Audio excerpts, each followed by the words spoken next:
आज हम पढ़ने वाले हैं वीयरस्ट्रॉस अप्रॉक्सीमेशन थ्योरम। सबसे पहले हम इसका स्टेटमेंट देखेंगे, फिर हम इसका प्रूफ देखेंगे। यहाँ लिखता है let f be R real continuous function define on a closed interval a b. F के बारे में लिखा हुआ है और कंटिन्यूस फंक्शन है, इसका हम आगे यूज करेंगे। और एफ जो है ए बी पर डिफाइंड है। ए बी एक इंटरवल है, इस ए बी इंटरवल पर परिभाषित एक कंटिन्यूस फंक्शन है एफ। तो f is a real continuous function defined on closed interval a b. Real का मतलब है कि एफ का वैल्यू रियल नंबर आएगा, एफ का जो मान है वो वास्तविक संख्या होगा, रियल नंबर होगा। तो f be R real continuous function defined on a closed interval a b. F एक कंटिन्यूस फंक्शन है जो इस क्लोज्ड इंटरवल ए बी में डिफाइंड है, परिभाषित है। ठीक है, मतलब मैं ये कह रहा हूँ, देखो एफ जो है एक फंक्शन है, यह ए बी से आर में डिफाइंड है ना। आर जो है सेट ऑफ रियल नंबर है, क्योंकि इसका जो वैल्यू है आर में आएगा, रियल नंबर है। एफ के बारे में लिखा हुआ है real continuous function. F continuous function है, ए बी पर डिफाइंड है ना, और इसका जो वैल्यू है वो रियल नंबर होगा। ठीक है, आर में होगा। आगे बोलता है देन की बात जो लिखा हुआ हमें प्रूव करना है। Then there exist a sequence of real polynomials. हमें रियल पॉलिनोमियल का एक सीक्वेंस लाना है पी एन एक्स, इस प्रकार से लाना है which converge uniformly to F X, जो एफ एक्स पे यूनिफॉर्मली कन्वर्ज होना चाहिए। मतलब हमें पी एन एक्स का जो लिमिट है वह एफ एक्स के इक्वल लाना है। हमें लाना है limitation n ten p N x is equal to F of x. ये हमें प्रूव करना है, ये रिजल्ट। ठीक है, तो मैं एक बार स्टेटमेंट आपको फिर से समझाता हूँ, फिर मैं इसका प्रूफ स्टार्ट करूँगा। ठीक है, तो एक बार स्टेटमेंट आप अच्छे से समझ लीजिए, फिर हम इसका प्रूफ स्टार्ट करेंगे। इसमें एफ जो है एक रियल कंटिन्यूस फंक्शन दिया गया है। एफ एक कंटिन्यूस फंक्शन है ना, और रियल भी है। रियल मतलब उसका वैल्यू रियल लाइन में मिलेगा। Defined on a closed interval a b, इस क्लोज्ड इंटरवल ए बी पर परिभाषित एक फलन है। देन तब there exist a sequence of real polynomials. हमें रियल पॉलिनोमियल्स का सीक्वेंस, पॉलिनोमियल को हिंदी में बहुपद कहते हैं, तो हमें रियल पॉलिनोमियल का एक सीक्वेंस इस प्रकार से ढूंढना है कि which converges uniformly to F X. ये जो पी एन है वह एफ एक्स, ये जो पी एन एक्स है यह एफ एक्स पे यूनिफॉर्मली कन्वर्ज होना चाहिए। मतलब पी एन एक्स का जो लिमिट है वह एफ एक्स के इक्वल आना चाहिए, ये हमें लाना है। हमें एफ के बारे में दिया है वो कंटिन्यूस फंक्शन है, हमें एक पी एन ढूंढना है, पी एन एक्स एक पॉलिनोमियल हमें ढूंढना पड़ेगा। इस प्रकार से ढूंढेंगे कि इसमें अगर लिमिट लगाएं तो वह एफ एक्स के इक्वल आ जाए, ये हमें प्रूव करना है। चलिए, तो हम स्टार्ट करते हैं इसका प्रूफ। सबसे पहला केस हम लेते हैं, यदि ए और बी दोनों इक्वल है। दोनों इक्वल है मतलब एक ही पॉइंट है, ए और बी इक्वल है मतलब सिंगल पॉइंट है ना, एक अगर एक ही पॉइंट है उस केस में क्या होगा। तो यदि ए और बी को अगर हम इक्वल मान लें, ए और बी इक्वल मान लें, तो हमारा जो रिजल्ट है वो ट्रू हो जाएगा। कब? जब हम पॉलिनोमियल पी एन एक्स को एक कांस्टेंट पॉलिनोमियल के रूप में डिफाइन करें। हमने लिखा है then the conclusion follows by taking P N x to be a constant polynomial defined by P N x equal to F of A, है ना। अगर हम ऐसा डिफाइन कर दें P N x equal to F of A, मतलब P N x को एक कांस्टेंट पॉलिनोमियल के रूप में डिफाइन करें, एक कांस्टेंट पॉलिनोमियल हम डिफाइन कर दें, तो हमारा जो रिजल्ट है वो ट्रू हो जाएगा। हमारा रिजल्ट क्या है, हमें प्रूव करना है limitation n tending to infinity P N x equal to F of x. ये ट्रू हो जाएगा कब? यदि हम पी एन एक्स को एफ ऑफ ए के इक्वल मान लें, मतलब पी एन एक्स को एक कांस्टेंट पॉलिनोमियल के रूप में डिफाइन करें। किस केस में? यदि ए और बी इक्वल हो तो। देखते हैं कैसे आएगा। देखिए, हम इसमें अगर लिमिट लगाएं तो एफ ऑफ ए में लिमिट लगाएं तो एफ ऑफ ए ही आएगा। और चूंकि x belong to a b है, एक्स जो है ए बी इंटर में बिलोंग करता है, और हम ए और बी को इक्वल बोल रहे हैं। जब ए और बी इक्वल है मतलब ये सिंगल पॉइंट है ना, ये सिंगल पॉइंट है। अब एक्स वहाँ बिलोंग करता है, मतलब एक्स इक्वल टू ए है, तो एक जगह एक्स रख देंगे। ठीक है, क्योंकि ए और बी दोनों इक्वल है। इक्वल है का मतलब क्या हुआ, ये सिंगल पॉइंट है। सिंगल पॉइंट मतलब एक्स इक्वल टू ए है, ए इक्वल टू एक्स है। तो limitation n tentative p N x equal to F of x आ जाएगा। कब? जब हम P N x equal to F of a define करें। किस केस में? यदि ए और बी को इक्वल मान लें, उस केस में। यदि ए और बी को हम इक्वल मान लें, उस केस में हमें इस रिजल्ट को प्रूव करने के लिए, मतलब वीयरस्ट्रॉस अप्रॉक्सीमेशन थ्योरम को प्रूव करने के लिए, इस थ्योरम को प्रूव करने के लिए आपको इस पी एन एक्स को एक कांस्टेंट पॉलिनोमियल के रूप में डिफाइन करना होगा। ठीक है, अब हम दूसरे केस पे विचार करेंगे। यदि ए इज लेस देन बी, ए छोटा है बी से, है ना। दो क्वांटिटी है ए और बी हमारे इंटरवल में, एक छोटा होगा दूसरा बड़ा होगा, है ना। तो अगर बराबर है तब तो प्रूफ करना बहुत आसान था। पी एन एस को एक कांस्टेंट पॉइंट रूप में डिफाइन कर दिया और ये प्रूफ हमने दे दिया इजी से। अब हम आगे बढ़ते हैं। इफ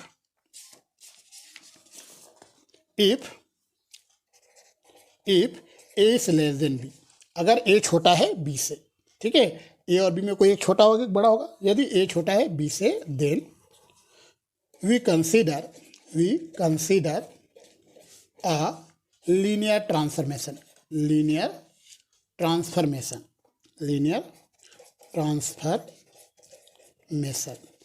ट्रांसफॉर्मेशन हम कंसीडर कर रहे हैं, h of s equal to x minus a upon b minus ए।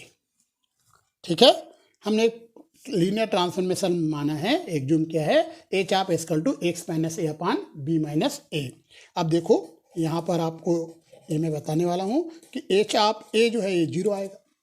देखो एस की जगह ए रख के देखिए, ए माइनस ए जीरो हो जाएगा, एंड एच ऑफ बी जो है यह 1 हो जाएगा। यहाँ बी रख के देखिए एस की जगह, तो B minus a upon b minus A cut जाएगा, 1 आ जाएगा। तो हम देख रहे हैं कि ये जो लीनियर ट्रांसफॉर्मेशन है एक्स, जब ए पे ऑपरेट हो रहा है तो 0 हो रहा है, और जब बी पे ऑपरेट हो रहा है तो 1 हो रहा है। मतलब ये जो लीनियर ट्रांसफॉर्मेशन है वह ए को 0 में कन्वर्ट कर रहा है और बी को 1 में कन्वर्ट कर रहा है। मतलब इस लीनियर ट्रांसफॉर्मेशन के through a will become 0 and b will become 1। तो क्यों ना हम ए और बी को 0 और 1 एग्ज्यूम कर लें। अगर ए और बी को हम 0 1 एग्ज्यूम नहीं भी करते हैं तो इस लीनियर ट्रांसफॉर्मेशन के थ्रू ए 0 में कन्वर्ट हो जाएगा और बी 1 में कन्वर्ट हो जाएगा। तो हम लिख देते हैं दैट वी एग्ज्यूम दैट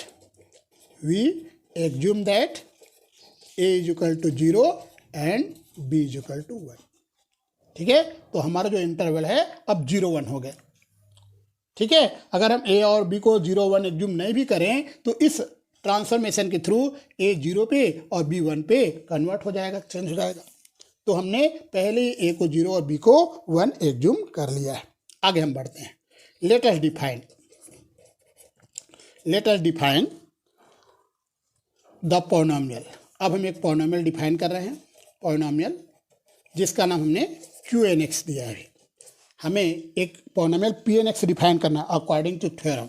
इस थ्योरम के अकॉर्डिंग हमें एक पॉलिनोमियल PNS की तलाश है। पॉलिनोमियल PNS की तलाश है जिसमें लिमिट लगाएंगे तो इफेक्ट्स आना चाहिए। लेकिन फिलहाल हम एक नया पॉलिनोमियल ले रहे हैं QNX। इसको हमने डिफाइन किया है CN 1 माइनस एक्स स्क्वायर की पावर n। इस प्रकार से हमने डिफाइन किया CN 1 माइनस एक्स स्क्वायर की पावर n, और वेयर जहाँ पर x जो है 0 1 में बिलोंग करता है, s की जो वैल्यू है 0 और 1 के बीच है। ठीक है, इस प्रकार डिफाइन किया। CN के बारे में बताते हैं, वेयर CN जो है एक कांस्टेंट है ना। CN जो है एक क्या है, कांस्टेंट है। तो लिखो where CN is a constant, ये कांस्टेंट है और ये x पर डिपेंड नहीं है, इंडिपेंडेंट ऑफ x, ये x पर निर्भर नहीं है CN। ठीक है, CN जो है एक कांस्टेंट है और ये x पर निर्भर नहीं है, और इसको हम इस प्रकार से चूज करेंगे। सो चूजन दैट इस CN को इस प्रकार से चूज करेंगे कि इंटीग्रेशन -1 to 1 QNX dx इसका वैल्यू 1 के बराबर हो जाए। इस प्रकार से CN का हम चयन करेंगे कि इसका वैल्यू 1 के इक्वल हो जाए। इंटीग्रेशन -1 to 1 QNX dx की वैल्यू 1 के इक्वल हो जाए। तो हमने इस प्रकार से QNX पॉलिनोमियल डिफाइन किया। इसे हम इक्वेशन नंबर 1 देते हैं, इसे हम इक्वेशन नंबर 2 देते हैं। ये हमारा इक्वेशन नंबर 1 है, ये हमने डिफाइन किया है ना, परिभाषित किया है QNX, ये आपको याद रखना होगा। और CN को इस प्रकार से चयन करेंगे कि इसका वैल्यू 1 के इक्वल हो जाए। तो इसको हम इंटीग्रेशन कर लेते हैं, QNX को इसको इंटीग्रेशन कर लेते हैं, जिससे हमें CN को वैल्यू पता चल जाएगा। तो चलिए हम आगे बढ़ते हैं, इस इक्वेशन नंबर 2 को थोड़ा सॉल्व कर लेते हैं ताकि हमें CN को वैल्यू पता चल जाए। तो -1 to 1 QNX की वैल्यू है CN 1 माइनस एक्स स्क्वायर की power n dx is equal to 1 हो जाएगा। यहाँ पर आप देखो 2 टाइम्स लिखो 0 to 1, -1 to 1 को 0 to 1 लिख रहे हैं, CN 1 माइनस एक्स स्क्वायर की power n dx is equal to 1। देखो यहाँ -1 to 1 है, हमने 0 to 1 लिखा है तो सामने 2 आ जाएगा। तो हो जाएगा 2 CN integration 0 to 1 1 minus x square की power n dx is equal to 1। अब मैं आप लोगों को एक प्रॉपर्टी दिखाता हूँ। देखिए, जैसे 1 माइनस एस की पावर n है ना, ये होता है 1 minus n x plus n n minus one upon 2 factorial x square minus n so on. तो यहाँ पर 1 माइनस एक्स स्क्वायर की पावर एन है, 1 माइनस एक्स स्क्वायर की पावर एन है, ये आएगा 1 minus n x square plus n minus one upon 2 factorial x की power 4 minus n so on. ये बाइनोमियल थ्योरम से आता है, याद रखना, ये जो लाइन है बाइनोमियल थ्योरम से आता है। अगर हायर डिग्री टर्म को हम नेगलेक्ट कर दें, हायर डिग्री टर्म को हम नेगलेक्ट कर दें तो यहाँ पर क्या आएगा, 1 माइनस एन एक्स स्क्वायर आएगा। हायर डिग्री टर्म को नेगलेक्ट कर दें तो यहाँ पर दो ही टर्म लेना है, 1 माइनस एन एक्स स्क्वायर। तो इस प्रकार से आ जाएगा, देखिए ये आ जाएगा आपका यहाँ के बाद, इसके बाद हम लिखेंगे 2cn integration 0 to 1 minus n x square d x. ये हायर डिग्री टर्म को हमने नेगलेक्ट कर दिया, ये छोटा या बराबर हो जाएगा 1 के। ठीक है, यहाँ इक्वल टू साइन था ना, तो छोटा या बराबर लिखेंगे क्योंकि हायर डिग्री टर्म को हमने नेगलेक्ट यहाँ किया है। आगे बढ़ते हैं, यहाँ इंटीग्रेशन का लिमिट 0 to 1 है, हम इसको लिमिट को थोड़ा और कम कर रहे हैं, 1 की जगह 1/√n लिख रहे हैं। तो इस प्रकार से और कम कर देंगे, ये छोटा ही रहेगा 1 से, ये साइन बरकरार रहेगा। 1 की जगह हमने 1/√n लिया तो और छोटा हो जाएगा ये लेफ्ट साइड वाला, क्योंकि यहाँ लिमिट 0 to 1 था, हमने 0 to 1/√n किया है, तो ये जो है और छोटा हो जाएगा, ये 1 से छोटा ही रहेगा। अब इसको हमने ऐसा इसलिए किया है क्योंकि इसका इंटीग्रेशन करेंगे तो लिमिट रखना आसान हो जाएगा। ठीक है, तो चलिए हम आगे बढ़ते हैं। इसका इंटीग्रेशन होगा x minus n s cube by 3 और लिमिट 0 to 1/√n। तो यहाँ से मैं एक बार और समझाता हूँ, यहाँ लिमिट 0 to 1 था, यहाँ लिमिट हमने 0 to 1/√n, 1 की जगह 1/√n किया, तो मैं आपको बताता हूँ 1/√n हमेशा 1 से छोटा होगा। ठीक है, तो इसकी जगह ये रखें तो ये छोटा ही होगा 1 से। ओके, आगे हम बढ़ते हैं। तो 2cn यहाँ पर एस की जगह रखेंगे 1/√n माइनस एन 1/√n का होल क्यूब बाई 3, एस के प्लेस से 1/√n रख दिए, ये आ जाएगा 2cn 1/√n माइनस एन, यहाँ पे होल क्यूब है तो 1/n आएगा अपान 3, अभी लेस देन इक्वल टू 1 आ जाएगा जी, है ना। आगे हम बढ़ते हैं, तो यह आ जाएगा आपका 2cn 1/√n माइनस ये आ जाएगा 1/3√n, less than equal to 1 आएगा। तो 2cn यहाँ पे आ जाएगा 2/3 1/√n जी। तो हमारा आंसर आ रहा है 4/3 1/√n cn less than equal to 1, 4/3 आ जाएगा।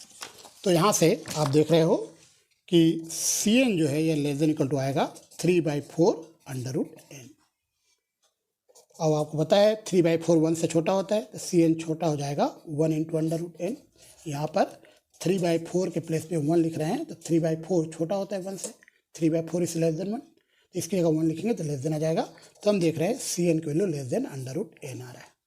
चलिए ठीक है, तो cn की वैल्यू √n से लेस देन है, ये हम इक्वेशन नंबर 1 में रखने वाले हैं। cn की वैल्यू हमें पता चल गया है। That's from equation number 1। तो इक्वेशन नंबर 1 में qnx हमने डिफाइन किया था cn 1 माइनस एक्स स्क्वायर की पावर n, तो qnx आ जाएगा less than √n 1 minus x square की पावर n आ जाएगा। cn की वैल्यू √n से लेस देन है, ये इक्वेशन नंबर 4 हमने दे दिया। ठीक है, यहाँ तक मेरे को लगता है कि किसी को कोई डाउट नहीं होना चाहिए, अगर है तो जरूर पूछेगा। नाउ अब टेकिंग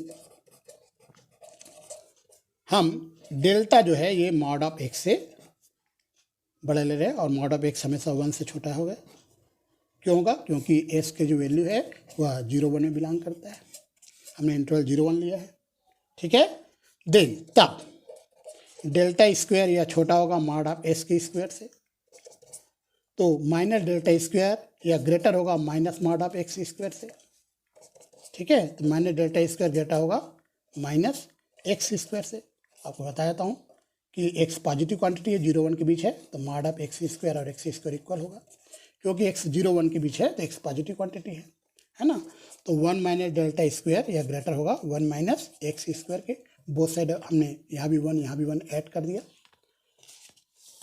तो यहाँ से आप देखिए कि 1 माइनस डेल्टा स्क्वायर का होल पावर n यह ग्रेटर होगा 1 माइनस एक्स स्क्वायर की पावर n के, मतलब 1 माइनस एक्स स्क्वायर की पावर n यह लेस देन आया 1 माइनस डेल्टा स्क्वायर की पावर n से। रूट n का मल्टीप्लाई करते हैं ये, तो लेस देन आएगा under root n 1 minus delta square की पावर n से। ये नंबर 5। अब इक्वेशन नंबर 4 और 5 को देखो ये क्वांटिटी इससे लेस देन, मतलब ये छोटा है इससे, ये इससे छोटा है और इससे छोटा ये है ना। ये देखो under root n 1 minus x square की पावर n से बड़ा ये है और इससे बड़ा ये है, दोनों मिलाएंगे तो इससे ये छोटा होगा इससे, ठीक है। इससे बड़ा ये है और इससे बड़ा ये है, ठीक है। तो लिखो from equations 4 and 5 we get 4 और 5 से हम देख रहे हैं कि क्यू एन एक्स जो है यह छोटा होगा under root n 1 minus delta square की पावर n से, ठीक है। अब ये तभी आया व्हेन जब डेल्टा जो है यह छोटा है मॉड ऑफ एक्स से और मॉड ऑफ एक्स छोटा है 1 से, ठीक है। इस कंडीशन में क्यू एन एक्स जो है ये लेस देन आ रहा है under root n 1 minus delta square power n। Equation 6 एक बार और समझाता हूँ। ये देखिए क्यू एन एक्स छोटा है, मतलब लेस देन है under root n 1 minus x square power n से, इससे लेस देन है। और ये जो क्वांटिटी इक्वेशन 5 देखो, ये जो क्वांटिटी ये क्वांटिटी जो है यह इससे लेस देन है, तो ये इससे लेस देन आएगा, ये इससे बड़ा ये है, इससे बड़ा ये, ठीक है, ये आ जाएगा। इस प्रकार से हमने क्यू एन एक्स के बारे में बताया। अब हम एक polynomial P N x define करते हैं, ठीक है। ये तो हमने क्यू एन एक्स डिफाइन किया। Set a polynomial P N x, एक पॉलिनोमियल हम पी एन एक्स जो है यहाँ पर डिफाइन करने वाले हैं। P N x equal to हमने डिफाइन किया है, लिखो P N x equal to हमने डिफाइन किया है integration -1 to 1 integration -1 to 1 f of x plus t Q n t d t, Q n t d t, f of x plus t Q n t d t, ठीक है।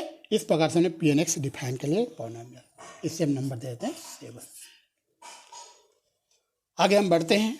हमें यहाँ पर prove करना है, हम आपको स्टेटमेंट दिखाते हैं। हमें यहाँ पर limitation n derivative P N x equal to F of x लाना है, ये हमें लाना है।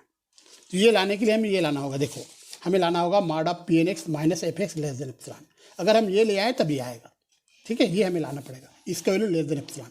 अगर ऐसा आ जाता है तो limitation n derivative P N x equal to F of x होगा, तो ये हमें लाना पड़ेगा पहले, ठीक है। तो हम आगे बढ़ते हैं। यहाँ पर हमारा जो फंक्शन है एफ एक्स, यह क्या बोलते हैं कंटिन्यूअस है, ये हमें स्टेटमेंट में लिखा हुआ है। देखिए ये लिखा है F B continuous real continuous function, F जो है रियल कंटिन्यूअस फंक्शन, उसका भी यूज कर लेते हैं। यहाँ क्या लिख लेते हैं, since F is a continuous function, F continuous function है, ठीक है। देयरफॉर इसका मतलब है अगर mod of x1 minus x2 अगर लेस देन डेल्टा है तो इम्प्लाई करेगा mod of f of x1 minus f of x2 less than epsilon होगा। या आप ऐसे लिख सकते हो, यहाँ पर x1 की जगह x प्लस टी ले लें, x plus t minus x less then delta, ठीक है। x1 की जगह x प्लस टी और x2 की जगह हमने x ले लिया, तो यह आएगा mod of f of x plus t minus f of x less than epsilon आ जाएगा। यहाँ एप्सिलॉन ना लेके एप्सिलॉन 1 ले लेते हैं, फिर आप बाद में एप्सिलॉन ले लेंगे, फिर आगे एप्सिलॉन 1 ले लेते हैं, ठीक है।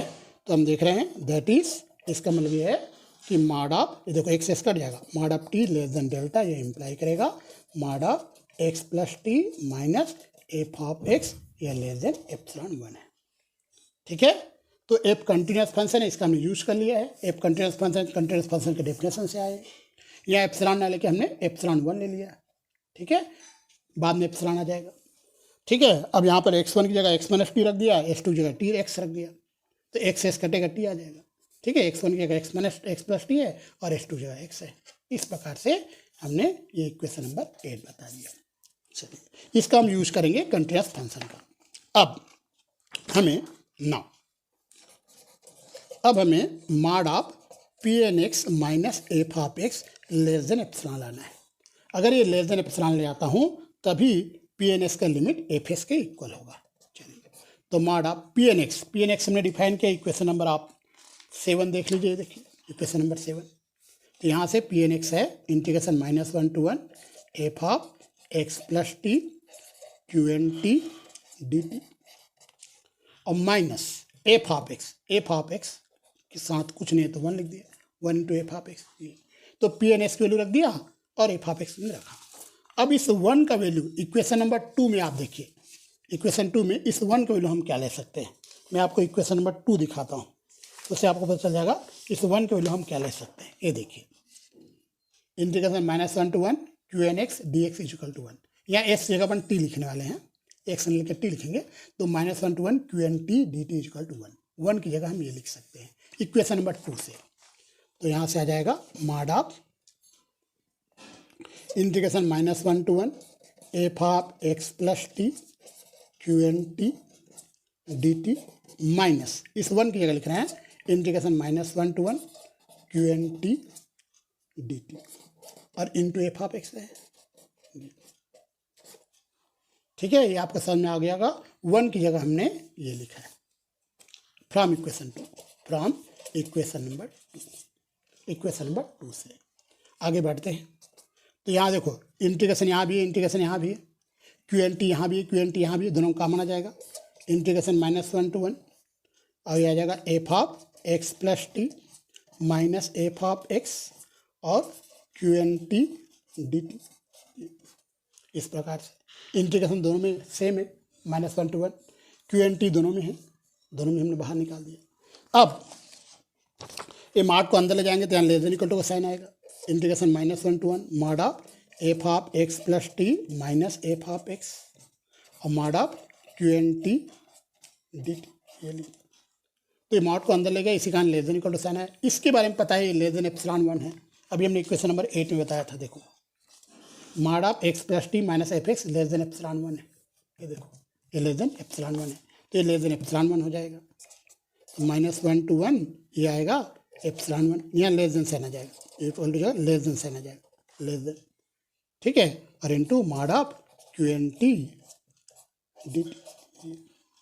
ठीक है, ये इक्वेशन नंबर 8 से आया, from equation number 8। Equation number 8 से इसका जो वैल्यू है, देखो इसका जो वैल्यू है लेस देन एप्सिलॉन 1 है, ये हमने लिख दिया है। चलिए आगे बढ़ते हैं। तो हम यहाँ तक पहुँच गए। देखो कि mod of P N x minus f of x ये लेस देन है integration -1 to 1 epsilon 1 mod of Q n t d t. अब क्यू एन टी की वैल्यू भी हम निकाल चुके हैं, मैं आपको दिखाता हूँ। क्यू एन टी की वैल्यू हमने निकाला था इक्वेशन नंबर 4 में। ये देखिए Q n x less than है √n 1 minus x square power n, या टी लिखेंगे तो टी आ जाएगा। ठीक है, तो Q n t less than sign आएगा √n 1 माइनस, नहीं ये नहीं, एक और इक्वेशन था, इक्वेशन नंबर 5 में हमने निकाला, सॉरी ये नहीं, ये वाला यूज करते हैं, ये वाला 6 वाला। तो क्यू एन एक्स जो है यहाँ लेस देन है √n 1 minus delta square power n, यहाँ टी लिखेंगे तो भी लेस देन आएगा। ये इक्वेशन नंबर 6 का हम यूज करेंगे, इक्वेशन नंबर 6 का। तो यह आ जाएगा लेस देन साइन बरकरार रहेगा -1 to 1 epsilon 1। Q n t के बारे में देखिए, Q n t less than आएगा √n और 1 माइनस डेल्टा स्क्वायर की पावर n। ये लीजिए है ना, ये इक्वेशन नंबर 6 है। क्यू एन एस की जगह ये है, यहाँ एक्स ना होगा टी है, लेस देन ये आएगा। ठीक है, ये फ्रॉम इक्वेशन नंबर 6 से आया, इक्वेशन 6 से यहाँ से सारे पॉजिटिव क्वांटिटी मॉड को हटा सकते हो। तो epsilon 1 √n 1 minus delta square की पावर n, सब कांस्टेंट है, बाहर हो गया, सारे पॉजिटिव क्वांटिटी है, डी टी। ठीक है जी, लेफ्ट साइड सेम रहेगा। तो यहाँ पर आप देखिए लेस देन आया epsilon 1 √n 1 minus delta square की पावर n, इसको इंटीग्रेशन करेंगे तो टी आएगा और लिमिट आएगा -1 to 1। तो ये आ जाएगा एप्सिलॉन 1 √n और 1 माइनस डेल्टा स्क्वायर की पावर n इसमें टी में लिमिट रखेंगे तो ये 1 माइनस माइनस 1 2 आ जाएगा, ये 2 आ जाएगा। तो हम देख रहे हैं कि mod of P N x minus f of x ये लेस देन आएगा 2 epsilon 1 under root n 1 minus delta square की पावर एन, ये 2 हो जाएगा। इसको हमने इस पूरे को एप्सिलॉन नाम दे दिया, से मान लिया, इस पूरे को एप्सिलॉन मान लिया, ठीक है। सब कांस्टेंट क्वांटिटी है, 2 epsilon 1 under root n 1 minus delta square सब कांस्टेंट, इस पूरे को हमने एप्सिलॉन नाम दिया है। जब इस पूरे को एप्सिलॉन नाम देंगे तो हमारा इस प्रकार से आ जाएगा, देखिए mod of P N x minus f of x less than epsilon हो जाएगा। तो आप बोल सकते हो कि limitation n tending infinity P N x is equal to F of x, ये हमें प्रूव करना था, ठीक है। तो इसको अच्छे से हर एक स्टेट में इसका स्टेप याद रखिए, किस प्रकार से प्रूफ देना है, सारी चीज़ें हम याद रखिए। मैं एक बार आप लोगों को थोड़ा सा इसका रिवीजन कर देता हूँ आप लोगों के लिए, ताकि सारी बातें आप लोगों को समझ में आ जाए, और उसके बाद में इसको आप अच्छे से तैयारी कीजिए, क्योंकि एग्ज़ाम में वेयरस्ट्रास अप्रॉक्सीमेशन थ्योरम पूछा जाता है, ठीक है। तो इसे तैयारी आप अच्छे से कीजिए, ठीक है। जितना अच्छे से आप तैयारी करोगे उतना ही आपका बेस जो है स्ट्रांग होगा। तो एक बार मैं आप लोगों को इसका रिवीजन कर देता हूँ, रिवीजन आप लोगों को एक बार करा देता हूँ, कैसे आया क्यों आया, इसका एक बार रिवाइज आपको कर देता हूँ, ताकि किसी प्रकार कोई डाउट ना रहे, ठीक है। चलिए, तो चलिए एक बार हम रिपीट कर रहे हैं आपके लिए। ये वेयरस्ट्रास अप्रॉक्सीमेशन थ्योरम है। वेयरस्ट्रास अप्रॉक्सीमेशन थ्योरम का स्टेटमेंट कहता है एफ जो है ये कंटिन्यूस रियल कंटिन्यूस फंक्शन है defined on a closed interval a b, यह क्लोज्ड इंटरवल ए बी में परिभाषित है। एफ जो है वो कंटिन्यूस फंक्शन, याद रखना, वह ए बी पर डिफाइंड है। Then there exist a sequence of real polynomial, हमें एक रियल पॉलिनोमियल का सीक्वेंस चाहिए पी एन का, इस प्रकार से रियल पॉलिनोमियल हमें एग्जिस्ट करना चाहिए। देन के बाद प्रूव करना है देयर एग्जिस्ट, वहाँ एग्जिस्ट करता है कौन, सीक्वेंस ऑफ रियल पॉलिनोमियल, इस प्रकार से एग्जिस्ट करना चाहिए कि वह जो है यूनिफॉर्मली कन्वर्ज हो एफ एक्स पे, मतलब पी एन एस का जो लिमिट है वो एफ एक्स आना चाहिए, पी एन एस का जो लिमिट है वो एफ एक्स के इक्वल आना चाहिए, ये हमें बताना है। तो पहला केस हम लेते हैं, यदि ए और बी इक्वल है, तो यदि ए और बी दोनों इक्वल अगर हम ले लें तो सिंगल पॉइंट हो जाएगा, है ना। अगर हम ए और बी को इक्वल मान लें तो वो सिंगल पॉइंट हुआ। तो उस केस में हमने लिखा है then the conclusion follows by taking P N x to be a constant polynomial defined by P N x is equal to F of a. अगर पी एन एक्स को f of a ही define कर लें तो हमारा conclusion हो जाएगा, मतलब हमारा जो रिजल्ट है वो ट्रू हो जाएगा, क्योंकि जब इसमें लिमिट लगाएंगे तो एफ ऑफ ए ही आएगा। और चूंकि x belong to a b है, x ए बी इंटरवल में बिलोंग करता है, और a और b दोनों को हमने इक्वल मान लिया तो सिंगल पॉइंट है, तो x सिंगल पॉइंट में बिलोंग कर रहे हैं, मतलब x खुद उस पॉइंट के इक्वल होगा, तो x इक्वल टू a होगा, तो a की जगह हम x लिख सकते हैं, तो ये हमारा रिजल्ट ट्रू हो जाएगा। अब हम a लेस देन b मानते हैं ना, a और b में कोई एक छोटा होगा दूसरा बड़ा होगा, तो हमने मान लिया a लेस देन b है। Then we consider a linear transformation, एक लीनियर ट्रांसफॉर्मेशन हमने मान लिया h of equal to x minus a upon b minus a। इस प्रकार से लीनियर ट्रांसफॉर्मेशन से हम देख रहे हैं, अगर हम s की जगह a रखें तो h ऑफ a 0 आ जाएगा, s की जगह b रखें तो h ऑफ b 1 आ जाएगा। मतलब ये जो लीनियर ट्रांसफॉर्मेशन है इस a को 0 में कन्वर्ट कर देगा और इस b को 1 में कन्वर्ट कर देगा।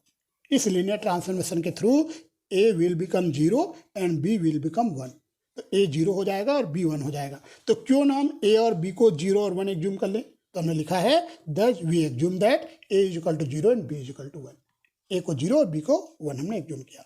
उसके बाद में हमने एक पॉलिनोमियल डिफाइन किया, लेटर डिफाइन अ पॉलिनोमियल इस प्रकार से क्यू एन एक्स, याद रखना है आपको, क्यू एन एक्स आपको डिफाइन करना है c n 1 minus x square की पावर एन, जहाँ एस का जो रेंज है वो 0 और 1 के बीच है, क्योंकि हमें इंटरवल 0 1 ले लिया है, तो एक्स 0 1 के बीच है।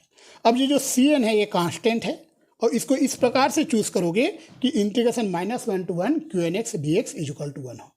अब क्यू एन एक्स वैल्यू ये रख देते हैं तो हमें सी एन वैल्यू पता चल जाएगा। याद रखना सी एन एक कांस्टेंट है, और सी एन वैल्यू इस प्रकार से चूज करना है कि ये रिजल्ट सेटिस्फाई होना चाहिए। तो यहाँ पर हम क्या करेंगे, क्यू एन एक्स वैल्यू इस वैल्यू को रख देंगे तो मैंने सी एन के बारे में पता चल जाएगा। तो हमने रख दिया वैल्यूज, इसको इंटीग्रेट कर दिया, यहाँ से यहाँ इस देखो यहाँ पे -1 to 1 है तो हमने 0 to 1 लिखा है, सामने 2 आ गया, 2cn कांस्टेंट बाहर निकाल दिया। 1 - x स्क्वायर का होल पावर n, ये जो फार्मूला है बायनोमियल थ्योरम से, ये दो टर्म लेंगे हम, बाकी टर्म को इग्नोर कर देंगे। तो ये क्वांटिटी 1 - x स्क्वायर के पावर n को लिख देंगे 1 - nx स्क्वायर, ये क्वांटिटी लेस देन हो जाएगा 1 से, क्योंकि आगे टर्म हम इग्नोर कर रहे हैं, ये क्वांटिटी थोड़ा छोटा हो जाएगा। फिलहाल अभी ये इक्वल है 1 के, है ना, लेकिन इसको हम छोटा कर देंगे तो 1 से छोटा हो जाएगा। तो हमने लिख दिया, देखो हायर डिग्री टर्म को नेगलेक्ट किया है, हायर डिग्री टर्म को नेगलेक्ट किया। ये फार्मूला याद रखना, बायनोमियल थ्योरम से आता है, बस यहाँ x ना होकर x स्क्वायर है ना, तो ये याद रखना, हायर डिग्री टर्म को हमने नेगलेक्ट किया है, तो इसी कारण इसको हमने लिखा है 1 - nx square, less than equal to 1 आया।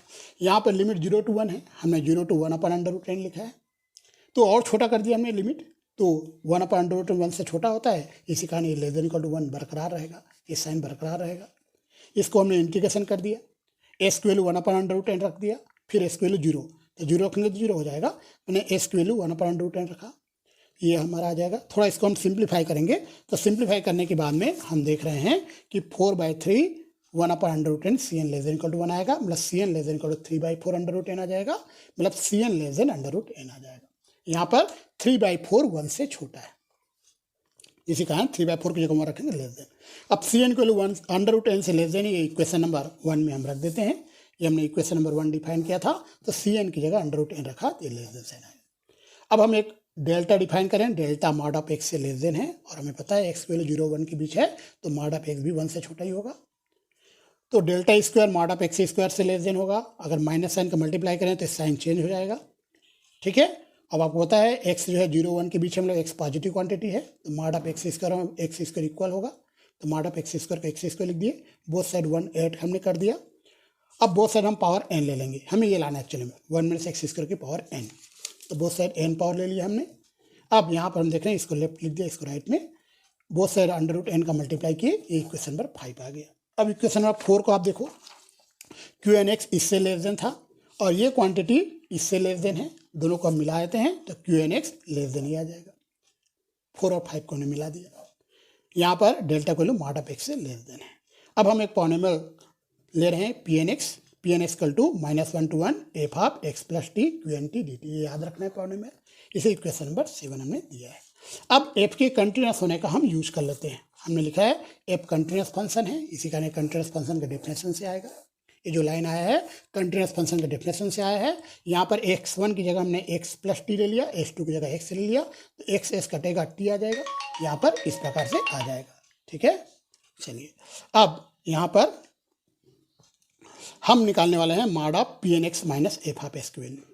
पता है हम इसका वैल्यू लेस देन एप्सिलॉन लाएंगे, अगर इसका वैल्यू लेस देन एप्सिलॉन आता है तभी PnX का जो लिमिट है f ऑफ x होगा, PnX का लिमिट f ऑफ x हो जाएगा, तो हम इसका वैल्यू लेस देन एप्सिलॉन लाने वाले हैं, ठीक है। इसका वैल्यू हम लेस देन एप्सिलॉन लाएंगे। तो चलिए PnX वैल्यू हमने रख दिया जो हमने डिफाइन किया था, यहाँ पर f ऑफ x के साथ कुछ नहीं है तो 1 है। अब इक्वेशन नंबर 2 में इस 1 का वैल्यू है इंटीग्रेशन -1 to 1 QnT dt, ये देखिए इक्वेशन नंबर 2 में आपको दिखा देता हूँ। इक्वेशन नंबर 2 में हमने इस प्रकार से डिफाइन किया है, देखिए ये देखिए, ठीक है, -1 to 1 QnX dx, यहाँ पे x ना होकर t है, इसका वैल्यू 1 है, तो 1 की जगह ये आ गया। अब इन दोनों में QnT कॉमन है, QnT कॉमन निकाल दिए, dt भी कॉमन है, dt बाहर निकाल दिए, ये आ गया। अब मार्ट को अंदर ले जाएंगे, मार्ट को जब अंदर ले जाएंगे तो लेस देन इक्वल टू का साइन आएगा, इसके बारे में पता है, अभी इक्वेशन नंबर 8 में बताया था, यह लेस देन एप्सिलॉन 1 है, क्योंकि कंटिन्यूस फंक्शन की डिफिनेशन से मैंने इसको लेस देन एप्सिलॉन 1 बोला था, है ना। Mod of f of x plus t minus f(x) less than epsilon 1 है, ये लेस देन एप्सिलॉन 1 आ गया, तो ये लाइन हमें मिल जाएगा। तो हमने यहाँ तक पहुँचा दिया आपको कि mod of PnX minus f(x) less than ये आया। यहाँ पर QnT का वैल्यू हम रख देंगे, जो इक्वेशन नंबर 6 में निकाला था QnT का वैल्यू, ये हमने रख दिया। सारे पॉजिटिव क्वांटिटी है तो मार्ट को हटा सकते हो, सब कांस्टेंट है, बाहर हो गया, इसका इंटीग्रेशन करेंगे, t आएगा, लिमिट पुट करेंगे तो 1 माइनस माइनस में 2 आ जाएगा, इस प्रकार से यह लाइन आपको मिलेगा। ये इस पूरे को हमने एप्सिलॉन नाम दे दिया है, इस पूरे को एप्सिलॉन मैंने मान लिया है, तो mod of PnX minus f of x less than epsilon आ गया। इसका मतलब यह है कि PnX का जो लिमिट है वह f ऑफ x के इक्वल आ गया। एक बार इसको आप लोग नोट करें कॉपी में, और बार बार इसको रिवीजन करके बार बार वीडियो को देखें, और हो सकता है आपको थोड़ा बहुत समझ में आ जाए, नहीं आता है तो हमसे पूछना जरूर। Okay, thank you all.